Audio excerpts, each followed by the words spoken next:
They say beauty is only skin deep, but when acid burns through your face, it takes your soul with it. I'm staring at a mirror right now, and the face looking back at me isn't mine.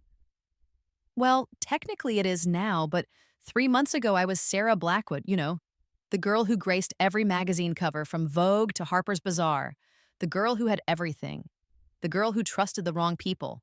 My three best friends, and I use that term very loosely now, decided my success was getting a little too bright for their liking. Vivian Cross, with her ice blonde hair and colder heart. Marley Stone, sweet as sugar and twice as fake. And Zoe Chen, who I actually thought cared about me. Spoiler alert, she didn't. They hired some thug to throw acid on my face during what was supposed to be my biggest photo shoot ever. A Chanel campaign that would have set me up for life. Instead, it set me up for a lifetime of hiding behind scarves and avoiding mirrors. The official story? Random attack. Tragedy. So sorry for your loss. Here's some flowers and thoughts and prayers. The real story? My own friends destroyed me because they couldn't stand watching me succeed while they got cast as the other girls in campaigns. And the cherry on top of this shit Sunday? They all got the jobs I would have booked. Funny how that works. So yeah, I took my own life. Pills seemed easier than living with a face that looked like melted wax. But here's where it gets interesting. Death didn't stick. Instead, I woke up in the body of Dr. Helena Voss, plastic surgeon to the stars, and guess who her favorite clients are? Time for some payback, bitches. Dr. Voss? Dr. Voss, are you all right? The voice was coming from somewhere far away, like hearing someone shout from the bottom of a well. I blinked, and the ceiling of an apartment I'd never seen before came into focus. Expensive apartment, judging by the crown molding and the fact that I could see Central Park from where I was lying on the hardwood floor. I started to say fine, but stopped. My voice was different, deeper, with just a hint of an accent I couldn't place. I sat up slowly, and that's when I saw her, me, the old me. Sarah Blackwood's face was staring back at me from a newspaper lying open on the coffee table. Rising model takes own life after acid attack, the headline read. Well, that's morbid, I muttered, then froze. That voice again. Not mine. I stumbled to the bathroom, and that's when I saw the truth in the mirror. Dr. Helena Voss, tall, elegant, with the kind of bone structure that suggested she'd been beautiful before she'd had access to her own surgical skills. Her dark hair was pulled back in a perfect chignon, and her hands. God, these hands. They were steady as a surgeon's should be, but I could feel the muscle memory of countless procedures flowing through them. There was a note on the bathroom counter, written in what I somehow knew was my handwriting now. I can't live with what I've done. The weight of perfection has become unbearable. I've created monsters, and now I must become one myself. Perhaps in death I'll find the peace that eluded me in life. Chase, "Oh, Helena," I said to the mirror, "you have no idea what monsters really look like." That's when the memories started flooding in. Not my memories, hers. Dr. Helena Voss, age 34, graduated top of her class from Johns Hopkins. Pioneered 3 different facial reconstruction techniques. Also happened to be addicted to the same pills that killed me, thanks to chronic pain from a car accident 2 years ago. And the kicker? She'd been treating my 3 best friends for months. I started laughing. Actually laughing, standing there in a dead woman's bathroom. The universe had a sick sense of humor, I'll give it that. My phone, Helena's phone, buzzed on the counter. A text from someone named Marcus. "Helena, I know you're going through a rough patch, but we need to talk about what you found in Richard Blackwood's file. This is bigger than you think." Richard Blackwood, my father. The laughter died in my throat. Helena's appointment book was a thing of beauty. Color-coded, organized by procedure type, with little notes about each client's particular neuroses. And there they were, all 3 of them, scheduled for the next 2 weeks. Vivian Cross emergency consultation, facial reconstruction follow-up. Apparently, her last procedure had gone terribly wrong. The notes were interesting. Patient extremely agitated. Claims previous surgeon sabotaged her intentionally. Paranoid delusions. Marley Stone monthly maintenance appointment. The notes here were even juicier. Patient showing signs of severe body dysmorphia. Requests procedures weekly. May need psychiatric evaluation, but bills are always paid on time. And Zoe Chen pre-campaign touch-ups for her new L'Oreal contract. Patient nervous about upcoming shoot, mentioned pressure from management. Seems genuinely sweet, unlike most clients. I flipped through more of Helena's files, getting a crash course in the lives of Manhattan's elite. But it was the last entry that made my blood run cold. Sarah Blackwood consultation facial reconstruction post-acid attack. Patient declined treatment, citing financial concerns. Offered pro bono work, but she refused. Seemed defeated. Note: investigate connection to Father Richard Blackwood's gambling debts.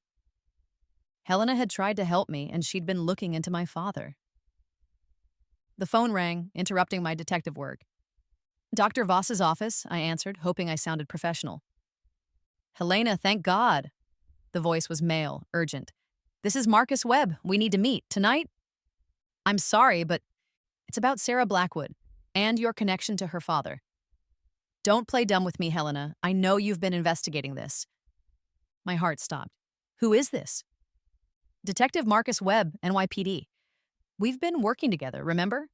The acid attack wasn't random, and I think you know that. I hung up. Well, this was getting complicated fast. Vivian Cross walked into my office like she owned the place, which, knowing her, she probably thought she did. Her face was hidden behind oversized Chanel sunglasses and a silk scarf, but I could see the edges of surgical tape peeking out.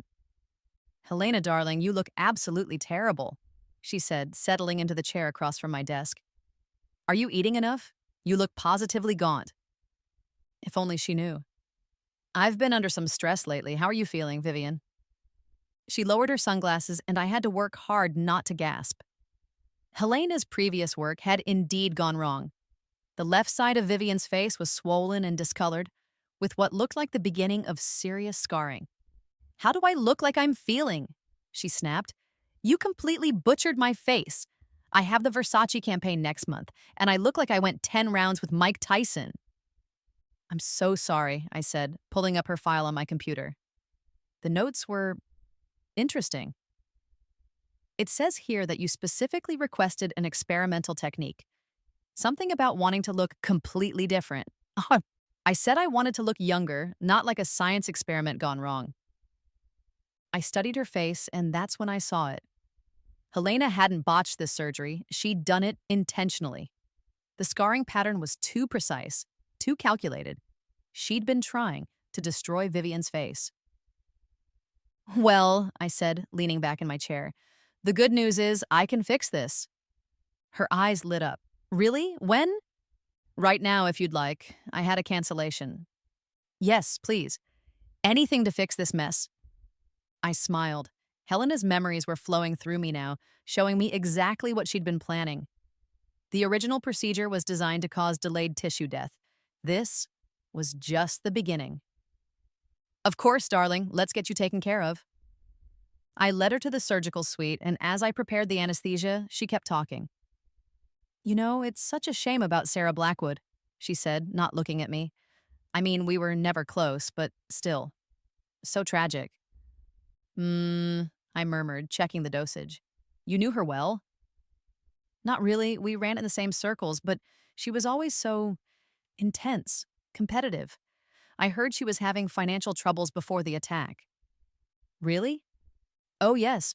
Her father had some gambling debts, apparently. Word was she was desperate for money. Vivian's voice was getting sleepy as the anesthesia took effect. Some people said she might have staged the whole thing for insurance money, but then it went too far. I froze, the needle halfway to her IV line. What did you say? But Vivian was already under. I stood there for a long moment, processing what she'd just said. Staged the attack? Insurance money? That was bullshit, and she knew it. Unless... I thought about the text from Detective Webb, my father's gambling debts, Helena's notes about financial concerns. What if Vivian was right about one thing? What if this was about money? Just not the way she thought. I looked down at her unconscious face, and for a moment, I almost felt sorry for her. Almost. Then I remembered the sound of my own screaming as the acid hit my skin. Let's see how you like being the ugly friend, I whispered and got to work. Marley Stone looked like she hadn't slept in days when she showed up for her appointment. Her usually perfect blonde hair was pulled back in a messy bun, and she kept checking her phone every 30 seconds. Marley, you look exhausted, I said, settling into my chair. How are you feeling? I'm fine, she said quickly. Too quickly. I just need my usual touch-up. Maybe something for the under-eye area. I have a shoot tomorrow. I pulled up her file. Jesus Christ. This girl had been in here every month for the past 2 years. Botox, fillers, fat transfers, even a nose job that was completely unnecessary. Her before photos showed a beautiful girl who looked nothing like the plastic version sitting in front of me now. Marley, I have to ask, are you happy with the work we've been doing? She looked at me like I'd grown a second head. Of course, why wouldn't I be? It's just, you've had quite a few procedures in a short time. I want to make sure we're not overdoing anything. Her hands were shaking as she reached for her purse. I'm fine. I know what I want. I always know what I want. Do you? The question hung in the air between us. She stared at me, and for a moment, I saw something crack in her perfect facade. I need to look perfect, she whispered. You don't understand. If I don't look perfect, I don't get the jobs. If I don't get the jobs... What? She shook her head. Nothing. Can we just do the procedure? I leaned forward.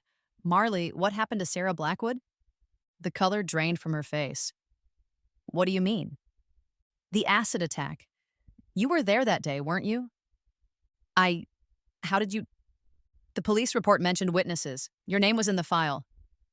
She started crying then, ugly sobs that made her whole body shake. I didn't want to do it. I swear to God, I didn't want to do it. Do what? We were supposed to distract her, that's all. Just keep her busy while they set up the shot. But then he said the plan had changed. Who said that? I can't tell you. They'll kill me. I stood up and walked around the desk, sitting on the edge in front of her. Marley, look at me. She raised her tear-stained face. I can help you, but you have to tell me what really happened. She was quiet for a long time, and I thought she might bolt. Then she took a shaky breath. It was her father, Richard Blackwood. He said she was getting too big for her britches, that she needed to be taught a lesson. He said if we helped him, he'd make sure we got the jobs she was up for. My blood went cold. Go on. We were supposed to create a distraction during the photo shoot. Nothing major, just make her look bad in front of the photographers, but then this guy showed up with the acid, and Vivian said the plan had changed. She said Mr. Blackwood wanted to make sure Sarah never worked again. And you just went along with it? Yeah, I tried to stop it, she screamed. I tried to warn her, but Zoe held me back. She said it was too late, that we were already in too deep. I felt like I was going to throw up.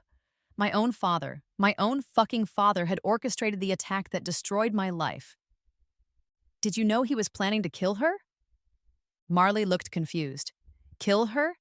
No, he just wanted to mark her, make her unmarketable. He didn't know she would. Would what? Kill herself? She nodded, fresh tears streaming down her face. I stood up and walked to the window, trying to process everything. My father had hired thugs to throw acid on my face. My friends had helped him. And now one of them was sitting in my office, asking me to make her more beautiful. I'm sorry, Marley whispered behind me. I'm so sorry. I've been trying to make it right ever since. That's why I keep coming here. I thought if I could just be perfect enough, maybe it would balance out what we did. I turned back to her. Balance out. I keep thinking if I'm beautiful enough, if I'm successful enough, maybe Sarah's death will have meant something. Maybe she'll forgive me. The room was quiet except for her sniffling. Would you like to know a secret, Marley? She nodded. Sarah Blackwood isn't dead. Her face went white. What? She's standing right in front of you. I watched as understanding dawned in her eyes, followed immediately by terror. Please, she whispered, please don't hurt me. I smiled. Hurt you? Marley, darling, I'm going to make you absolutely perfect. Zoe Chen was the last one on my list, and honestly, she was the one I was looking forward to the most. Not because I hated her more than the others, but because she'd been the smart one. The one who should have known better. She walked into my office looking like $1,000,000, which, knowing Zoe, she probably was worth. The L'Oreal contract had been good to her. She was wearing a cream-colored Hermes suit and carrying a Birkin bag that cost more than most people's cars. "Helena," she said, giving me air kisses on both cheeks. "You look divine. I love what you've done with your hair." I hadn't done anything with Helena's hair, but whatever. "Zoe, congratulations on the L'Oreal campaign. I saw the billboards in Times Square." Her smile faltered for just a second. "Thank you, although I have to say it feels a bit hollow, you know?" "How so?" She sat down and crossed her legs, her designer heels clicking against the marble floor. "It's just, I keep thinking about Sarah. She should have gotten that campaign. She was supposed to get it." "Interesting. You think about her often?" "Every day." Zoe's voice was quiet. "We weren't as close as we could have been, but she was talented, really talented. It's such a waste." I leaned back in my chair, studying her.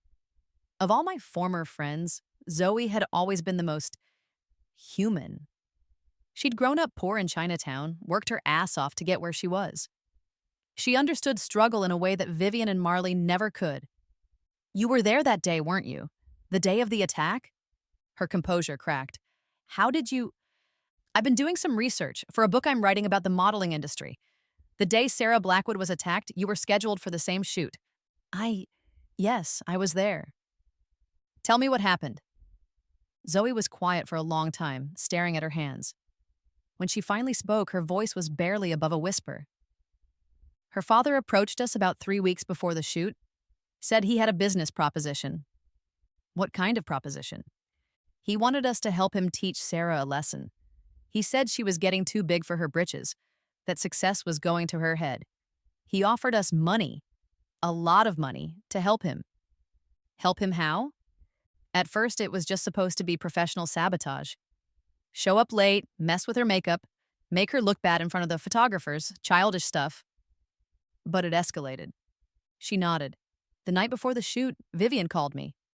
She said the plan had changed, that Mr. Blackwood wanted to do something more permanent." "And you agreed?" "No." Zoe's voice cracked. "I told them I was out. I said I couldn't do it, but Vivian said it was too late, that I was already involved. She said if I tried to back out or warn Sarah, they'd make sure I never worked again." I felt something cold settle in my stomach. "So you just watched?" "I tried to stop it. When I saw that man with the acid, I tried to get to Sarah first. But Marley grabbed me, and by the time I broke free—" She started crying then, soft tears that didn't mess up her makeup. "I've been living with that guilt every day for 3 months," she said. "Every billboard, every magazine cover, every job I book. It should have been hers." I stood up and walked to the window, processing what she'd told me. Zoe hadn't been a willing participant. She'd been coerced, threatened into silence. She'd actually tried to save me. "What would you do?" I said without turning around. "If you could make it right?" "Anything," she said immediately. "I'd do anything to bring her back." I turned to face her. "What if I told you that was possible?" "I'd say you're crazy." I smiled. "Maybe I am. But what if I told you Sarah Blackwood was standing in this room right now?" Zoe looked around the empty office, then back at me. "I'd say you need to check into a psychiatric facility." "Look harder, Zoe." She stared at me for a long moment, and I watched as recognition slowly dawned in her eyes. Her face went white, then red, then white again. "Oh my God," she whispered. "Sarah?" "Hello, Zoe." She started hyperventilating. "This isn't possible. You're dead. I saw the obituary. I went to your funeral." "Yeah, that was awkward. Nice speech, by the way. Really heartfelt." How are you?" "Long story. The short version is that death didn't take, and I woke up in Dr. Voss's body. And now I have access to all the tools I need to make things right." She stood up so quickly she almost fell over. "You're going to kill me." "Kill you?" I laughed. "Zoe, honey, killing you would be too easy. And frankly, after what you just told me, I'm not sure you deserve to die." "Then what?" I walked over to my desk and pulled out a folder. "I'm going to give you a choice. You can walk out of here right now and never speak of this conversation. Go back to your life, your career, your guilt. Keep living with the knowledge that you could have saved me but didn't. Or, or you can help me get justice. Real justice. Not just against Vivian and Marley, but against the man who orchestrated all of this. My father? She nodded slowly. What would you need me to do? I smiled. I need you to set up a meeting. Tell Richard Blackwood that Dr. Helena Voss has some information about his daughter's death that might interest him. Tell him it's worth a lot of money. And then? Then we find out exactly what kind of monster my father really is. Detective Marcus Webb was not what I expected. Based on his voice, I'd pictured some grizzled cop with a 5 o'clock shadow and a drinking problem. Instead, he was young, maybe 30, with intelligent eyes and the kind of smile that probably got him a lot of confessions. We met at a coffee shop in Soho, neutral territory. I'd chosen a corner table where I could see all the exits, a habit I'd apparently inherited from Helena along with her memories. Dr. Voss, he said, sliding into the seat across from me, you look different than I expected. Different how? Less broken, I guess. When we talked last week, you seemed like you were barely holding it together. I sipped my coffee, buying time. I've had some revelations recently. Clarity has a way of putting things in perspective. About the Blackwood case? Among other things. He pulled out a small notebook, the kind that cops always seem to carry in movies. Helena, I need you to be completely honest with me. What did you find in Richard Blackwood's files? I took a breath. This was dangerous territory. What makes you think I found anything? Because 2 days after you accessed his medical records, you scheduled a meeting with me. Then you tried to kill yourself. That's not a coincidence. Shit. Helena had been investigating my father, and she'd found something that made her want to die. I'm not sure what you're talking about, I said carefully. Marcus leaned forward. Helena, listen to me. I've been investigating Sarah Blackwood's death for 3 months. The acid attack, the suicide, all of it. And every lead I follow comes back to her father. How so? Richard Blackwood has gambling debts to some very dangerous people. We're talking millions of dollars to the kind of guys who break kneecaps for fun. His daughter was his meal ticket. Her modeling income was the only thing keeping him alive. I felt cold. So why would he want to hurt her? Because she cut him off. About 6 months ago, Sarah Blackwood opened her own bank account and stopped giving her father money. She told friends she was tired of funding his addiction. The coffee shop suddenly felt too small, too warm. I remembered that fight, the screaming, the accusations, the way he'd called me ungrateful after everything he'd done for me. There's more, Marcus continued. The insurance policy on Sarah's face was worth $10 million. Guess who the beneficiary was? Her father. Bingo. And here's the kicker. The policy was taken out 3 weeks before the attack. I set down my coffee cup with shaking hands. It was worse than I'd thought. My father hadn't just wanted to punish me or teach me a lesson. He'd wanted me dead. The acid attack was supposed to be the first step, and when it didn't kill me fast enough, he'd probably planned to finish the job himself. Helena, you okay? You look like you're going to be sick. I need some air, I said, standing up abruptly. He followed me outside, where I leaned against the brick wall and tried not to throw up. What did you find in his files? Marcus asked again. I closed my eyes. Helena's memories were flooding back now, showing me what she'd discovered. Medical records that proved Richard Blackwood had been poisoning his daughter for months. Small doses of arsenic in her food. Just enough to make her sick, to make her weak. Just enough to make suicide seem plausible when the time came. He was poisoning her, I said quietly. What? Richard Blackwood was poisoning his daughter. Arsenic, in small doses. That's why she was always tired, always getting sick. He was planning to kill her slowly, make it look natural. Marcus went very still. How do you know that? Because I tested her blood samples, the ones from her last physical. The levels were consistent with chronic poisoning. Why didn't you report this? I looked at him. Because I knew no one would believe me. Richard Blackwood is a respected businessman. I'm just a plastic surgeon with a drug problem. You had a drug problem. Right. He was quiet for a moment, processing. Helena, I need those test results. They're in my office safe. Can you get them for me? I nodded. But Marcus, there's something else you need to know. What? I don't think Sarah Blackwood killed herself. I think her father finished what the acid started. His face went pale. You think he murdered her? I think he gave her pills and told her they were painkillers. I think he sat there and watched her die, knowing he was about to collect $10 million. Jesus Christ. Yeah. We stood there in silence for a moment, both of us trying to process the magnitude of what we were dealing with. Helena, Marcus said finally, I need you to promise me something. What? Don't do anything stupid. Don't try to confront him yourself. Let me handle this through proper channels. I smiled. Of course, I'm just a surgeon. What could I possibly do? But as I walked back to my office, I was already planning Richard Blackwood's final appointment. The meeting with my father was set for Thursday evening, after regular office hours. Zoe had done her job perfectly, telling him that Dr. Helena Voss had discovered some inconsistencies in Sarah's medical files and wanted to discuss them privately. I spent the days leading up to it going through Helena's memories more carefully, learning everything I could about her surgical techniques.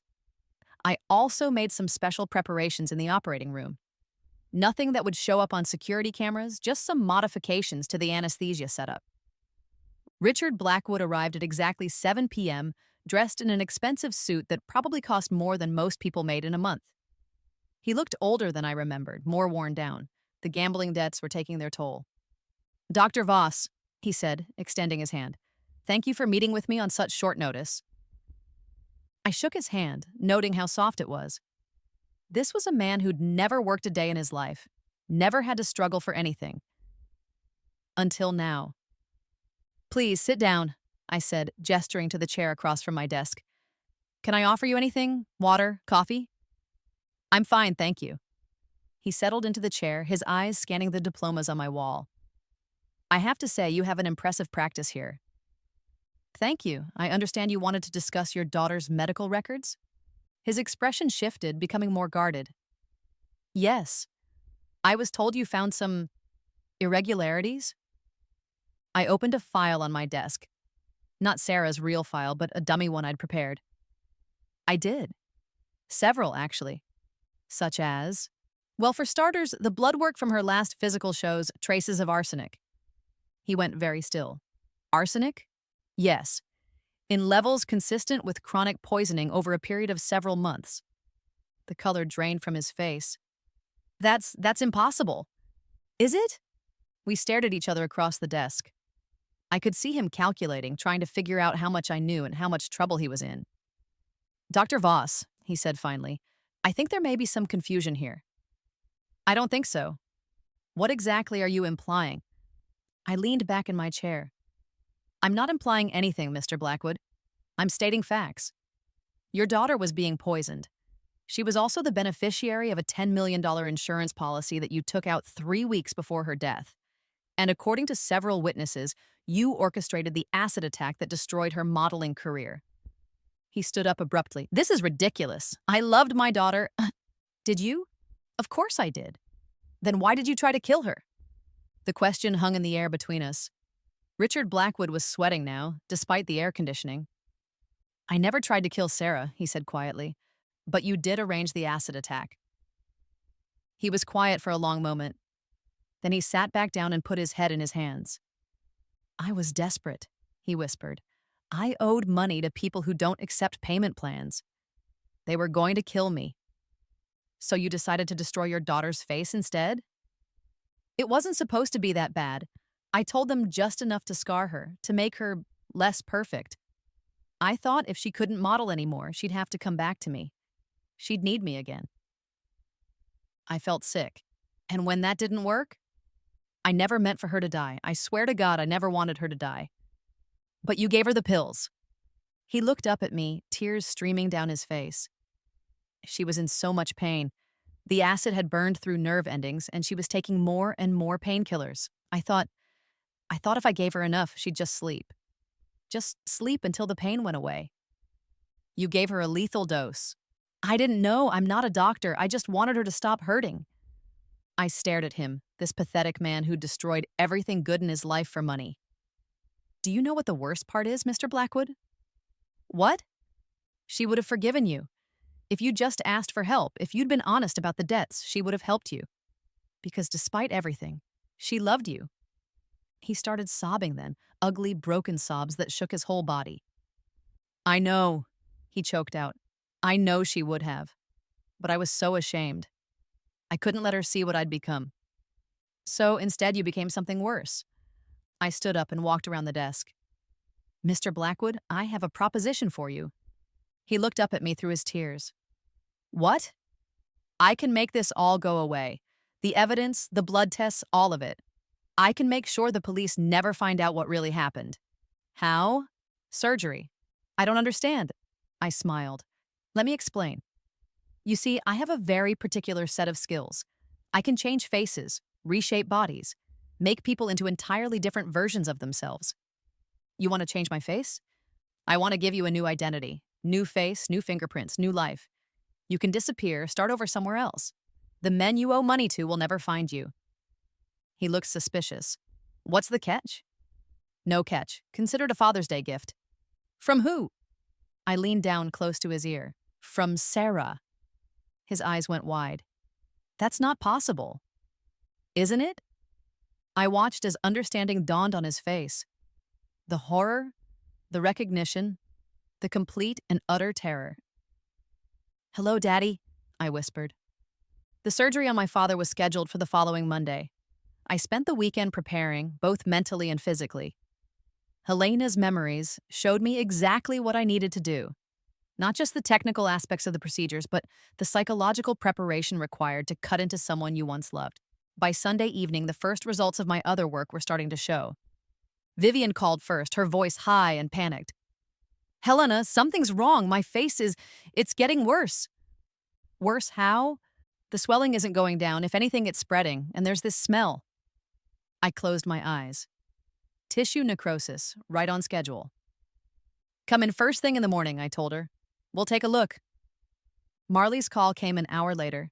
She was crying so hard I could barely understand her. I can't feel my face, she sobbed. The left side is completely numb, and there's this weird discoloration. Marley, calm down. These things happen sometimes. Come in tomorrow and we'll sort it out. Promise. I promise. I hung up and poured myself a glass of wine. Helena's wine from her expensive collection. It tasted like victory.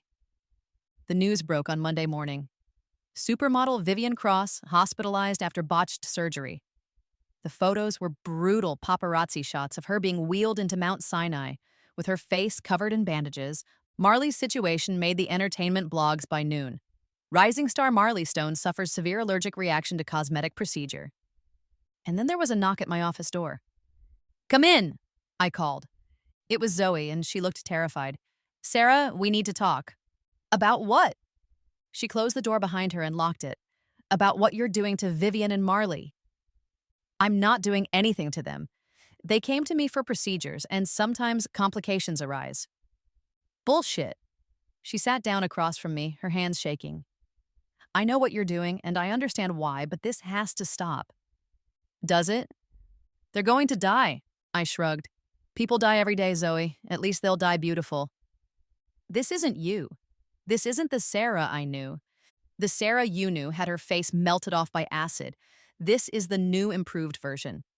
She leaned forward. I get that you're angry. I get that you want revenge, but killing them won't bring you peace. Maybe not, but it'll bring me satisfaction. And what about your father? What are you planning to do to him? I smiled. That's tomorrow's problem. Today, I need to take care of my other patients. Zoe stood up. I won't let you do this. How are you going to stop me? I'll call the police. Tell them everything. Go ahead. Tell them that the dead girl is inhabiting her plastic surgeon's body and performing revenge surgeries. See how that goes. She was quiet for a moment, then pulled out her phone. I'm calling Detective Webb. Zoe, don't... But she was already dialing. I watched as she explained the situation to Marcus, her voice getting more frantic as she tried to make him understand. He's on his way, she said, hanging up. Well, I said, standing up, I guess we'll have company for the show. Marcus Webb arrived 20 minutes later, just as I was prepping my father for surgery. Richard Blackwood was already under anesthesia, peaceful and vulnerable on the operating table. "Helena, step away from the patient," Marcus said, his hand resting on his gun. "Can't do that, detective. I'm in the middle of a very delicate procedure." "What kind of procedure?" I held up a scalpel, the overhead lights glinting off the blade. "A little personality adjustment, maybe some character reconstruction. Your basic moral realignment surgery." "Helena, you're scaring me." "Good, you should be scared." Zoe was standing in the corner, tears streaming down her face. "Please, Sarah, don't do this." "Do what? Give him the face he deserves? Make him as ugly on the outside as he is on the inside?" "You're not a killer," Marcus said, stepping closer. "I've read your file. Helena Voss's file. You're a healer." "Helena Voss is dead," I said. "I'm just borrowing her body." "You're Sarah Blackwood." "Very good, detective. Gold star for you." "Sarah, listen to me. I know what your father did to you. I know about the insurance policy, the poisoning, all of it. We have enough evidence to put him away for life. Prison is too good for him. And vigilante justice is too good for you." I laughed. "Is it, though? Because from where I'm standing, it feels pretty fucking great." Richard Blackwood stirred on the table, the anesthesia wearing off faster than expected. His eyes fluttered open, confused and unfocused. Where am I?" "You're getting a makeover, Daddy," I said sweetly. "Don't worry, it'll only hurt for the rest of your life." "Sarah?" His voice was slurred but shocked. You're alive?" "Surprise!" Marcus moved closer. "Mr. Blackwood, you're under arrest for the murder of Sarah Blackwood and conspiracy to commit assault." "Murder?" Richard tried to sit up, but the restraints held him down. "I didn't murder anyone." "No," I said. "You just poisoned me for months and then gave me a lethal dose of pills. Totally different thing." "I was trying to help you. You were in so much pain." "Bullshit!" I screamed, the scalpel trembling in my hand. "You wanted the insurance money. You wanted me dead so you could pay off your fucking gambling debts." "That's not true." "Then why did you arrange the acid attack?" He went quiet, his face pale. "Why did you pay Vivian and Marley to help destroy my career?" I was desperate. And I was your daughter." The room was silent except for the beeping of the monitors and my father's labored breathing. "Sarah," Marcus said quietly, "put down the scalpel." "Why should I?" "Because you're better than this." "Am I?" "Because I don't feel better than this. I feel angry and betrayed and fucking furious that the people who were supposed to love me destroyed me for money." "I know, but killing him won't fix that." "Maybe not, but it'll make me feel better." "Will it?" I looked down at my father, this pathetic man who'd given me life and then tried to take it away. "I don't know, but I'm willing to find out." That's when Zoe spoke up. "What about Helena? What about her? She tried to help you. Even when you refused treatment, she kept investigating your father. She died trying to get justice for you. So don't dishonor her memory by becoming a killer." I stared at her, the scalpel still raised. "Helena killed herself. Because she found out the truth and couldn't live with it. Because she realized that your father had used her clinic to poison you. The arsenic was in the vitamins she prescribed for you." The scalpel slipped from my fingers, clattering to the floor. "What?" "Check her files. The vitamin B shots she gave you for energy. They were laced with arsenic. Your father paid her to do it, told her it was just to make you sick enough to need more medical care. She didn't know he was planning to kill you." I felt like the floor was dropping out from under me. Helena was poisoning me? She didn't know. When she found out the truth, she tried to call the police. But your father threatened to destroy her practice, ruin her reputation. So she killed herself instead. "That's why she left the note about creating monsters," Marcus added. "She thought she was one of them." I looked down at my father, who was watching this exchange with growing horror. "Is that true?" I asked him. He didn't answer. "Is that true?" "Yes," he whispered. "But she didn't know. I told her it was just vitamins, just to help with your energy levels. You used her to poison me. I never meant for any of this to happen." I picked up the scalpel again, and this time my hand was steady. "Helena Voss died because of you. She killed herself because she thought she was a monster. But the real monster is lying right here on this table. Sarah, don't, Marcus warned. Give me one good reason why I shouldn't carve him up like a Thanksgiving turkey. Because Helena wouldn't want you to. I paused. How do you know what Helena would want? Because I knew her. We worked together for months investigating your case. She was a good person who got caught up in your father's web of lies. She'd want justice, not revenge. What's the difference? Justice is about making things right. Revenge is about making yourself feel better. I stood there for a long moment, the scalpel in my hand, looking down at my father. The man who'd given me life, then spent months trying to take it away. The man who'd used an innocent doctor to poison me, then let her kill herself when she found out the truth. You know what? I said finally. You're right. I set the scalpel down on the instrument tray. Justice is better than revenge. Marcus relaxed slightly. Thank you. But, I continued, picking up a different instrument, who says I can't have both? Sarah, what are you doing? Zoe asked as I moved to the anesthesia machine. Giving him exactly what he gave me, I said, adjusting the settings. A little something to help with the pain. You're going to overdose him? Oh, no, nothing that dramatic. I'm just going to make sure he feels everything. I administered a local anesthetic, just enough to keep him conscious but numb to the worst of it. My father's eyes went wide as he realized what was happening. Sarah, please, I'm your father. Exactly, you're supposed to protect me, not destroy me. I picked up the scalpel again, but this time I wasn't planning to kill him. I had something much more artistic in mind. Marcus, I said without looking up, you might want to record this, for evidence. Evidence of what? His confession. I made the first cut, a thin line across my father's cheek. Not deep enough to cause permanent damage, but deep enough to hurt. He screamed. Tell Detective Webb about the insurance policy, I said calmly. I can't. I made another cut, parallel to the first. Tell him about the gambling debts. Sarah, stop. Tell him about hiring thugs to throw acid on your daughter's face. Please! Tell him. Okay, I did it. I arranged the attack. Marcus was recording on his phone now, his face grim. Why? I asked, making a third cut.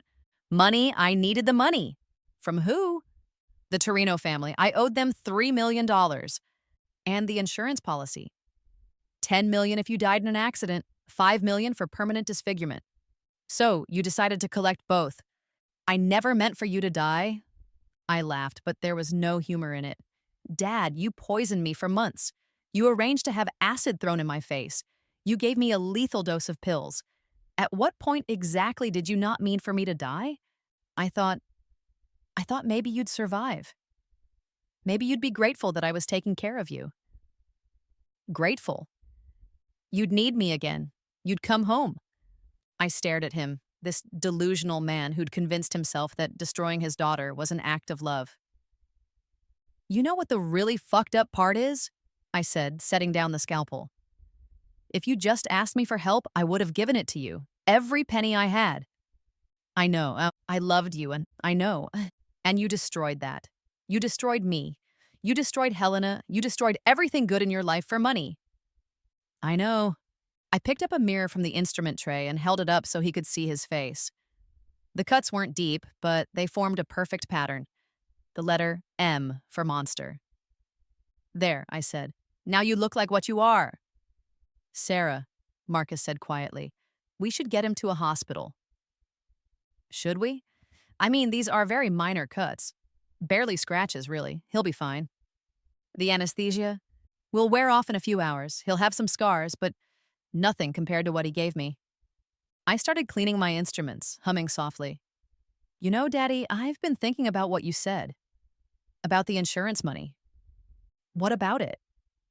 Well, technically, you can't collect on a policy if the beneficiary is still alive. His face went white. You're dead. The death certificate was for Sarah Blackwood, but I'm not Sarah Blackwood anymore, am I? I'm Dr. Helena Voss, and Dr. Helena Voss is very much alive. But you're, what, crazy? Delusional? Good luck proving that in court. Marcus cleared his throat. Actually, there might be a problem with that. What kind of problem? The real Helena Voss is dead. Her body was found 3 days ago in the Hudson River. The room went silent. What? I whispered. DNA confirmed it this morning. She'd been dead for over a week. I felt the world tilt sideways. That's not possible. I'm right here. I know. That's what I've been trying to figure out. Zoe spoke up from the corner. What if Sarah never died either? What do you mean? What if she faked her death? What if she found Helena's body and decided to take over her life? Marcus looked at me carefully. Is that what happened, Sarah? I stared at him, then at Zoe, then at my father.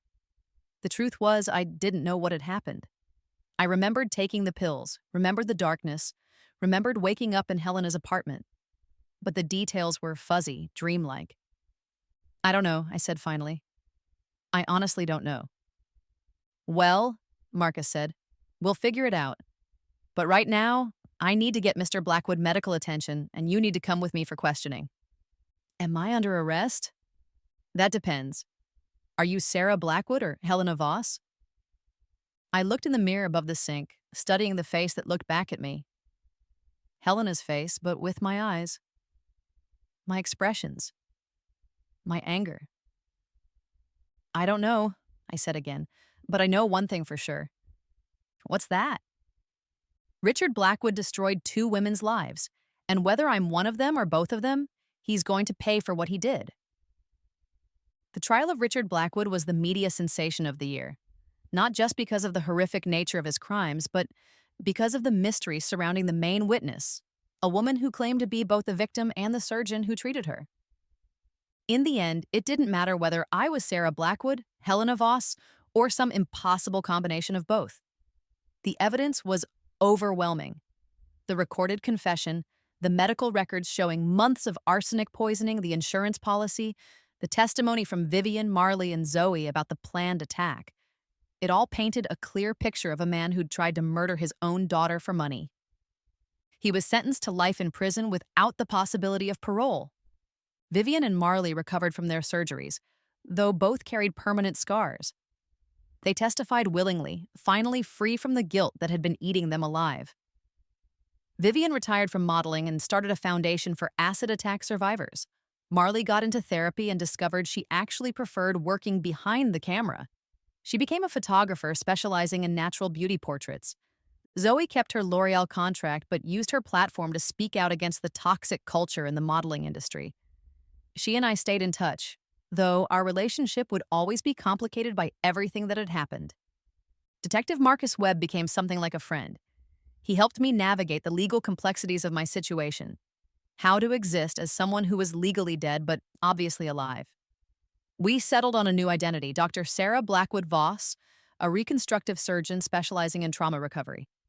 6 months after the trial, I opened a new practice in Brooklyn, a clinic for people who'd been damaged by violence, accidents, or just bad luck. I used Helena's skills and Sarah's empathy to help people put their lives back together. My first patient was a young woman named Maya who'd been attacked by her ex-boyfriend with a knife. She was 17, beautiful, and absolutely terrified that she'd never be normal again. Dr. Blackwood Voss, she said during our consultation, can you make me look like I used to? I studied her face, seeing past the scars to the person underneath. I can do better than that, I told her. I can help you look like who you're meant to be. It took 3 surgeries and 6 months of follow-up care, but when Maya looked in the mirror for the first time after her final procedure, she cried. Not from sadness, but from joy. I look beautiful, she whispered. You were always beautiful, I told her. I just helped you see it. That night, I went home to my small apartment in Park Slope and looked at myself in the bathroom mirror. The face staring back at me was still Helena's, but the eyes were mine. Or maybe they were both of ours now. Thank you, I said to the reflection, for giving me a second chance. I like to think Helena heard me. I like to think she approved of what I'd done with her skills, her life, her sacrifice. Because in the end, that's what this was all about. Not revenge, but redemption. Not just for me, but for everyone my father had hurt. Vivian, Marley, Zoe, Helena. We'd all been damaged by his selfishness and greed. But we'd found a way to heal, to grow, to become something better than what he'd tried to make us. The scars were still there, they always would be. But scars are just proof that you survived something that tried to destroy you. And sometimes, if you're lucky, they can become the most beautiful part of who you are. I turned off the bathroom light and headed to bed, already thinking about my patients scheduled for tomorrow. More people who needed healing, more lives to put back together. It was good work, the kind of work that mattered, the kind of work that would have made both Sarah and Helena proud.